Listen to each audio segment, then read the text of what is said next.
একের পর এক গুঞ্জন। 25টি বোয়িং বিমান কেনার বিনিময়ে শুল্ক ছাড় এবং হোয়াইট হাউসের সঙ্গে গোপন চুক্তি সই করেছে বাংলাদেশ।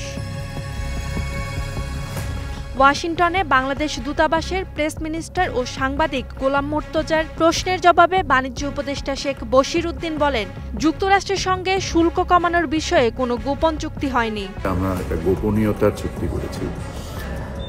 এটা শুধু আন্তর্জাতিক নীতিতে তো নির্দিষ্ট, এমনকি যদি আপনি স্থানীয়ভাবেও কোনো চুক্তি দেখেন, যখন দুটো ব্যবসায়িক সংগঠন বা ব্যাংক, বিমা এরা যখন কোনো চুক্তিতে উপনীত হয়, এনডিএ বা নন ডিসক্লোজার এগ্রিমেন্ট, এটা খুবই একটা স্বাভাবিক বিষয়।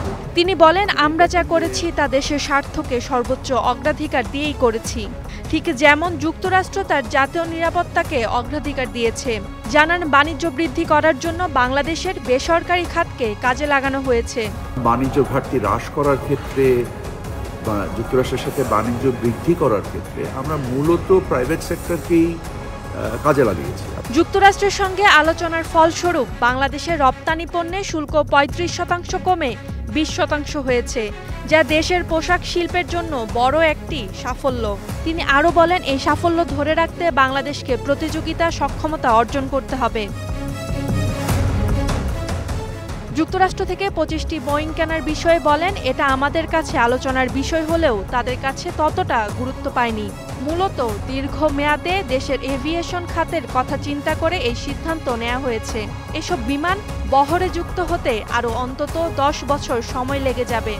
আমাদের বাণিজ্য আলোচনায় বা নেগোসিয়েশনের সময় আমার কাছে মনে হয়নি যে যুক্তরাষ্ট্র 25টা বোয়িংয়ের ব্যাপারটাকে গুরুত্বের সাথে নিয়েছে। একবারে আলোচনার জন্য আনেনি, কারণ এটা হচ্ছে ওয়ান অফ।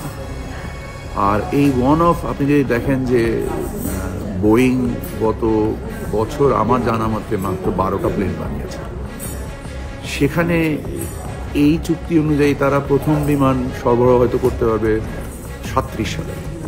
যুক্তরাষ্ট্রের সঙ্গে দর কষাকষিতে বাংলাদেশ কেন লবিস্ট নিয়োগ দেয়নি এমন প্রশ্নের জবাবে খলিলুর রহমান বলেন, সরাসরি কূটনৈতিক পর্যায়ে আলোচনার ভিত্তিতে সমাধান হওয়ায় লবিস্ট নিয়োগের প্রয়োজন পড়েনি।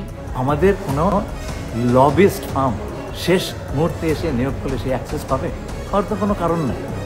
আমাদের লবিস্টের কোনো প্রয়োজন ছিল না।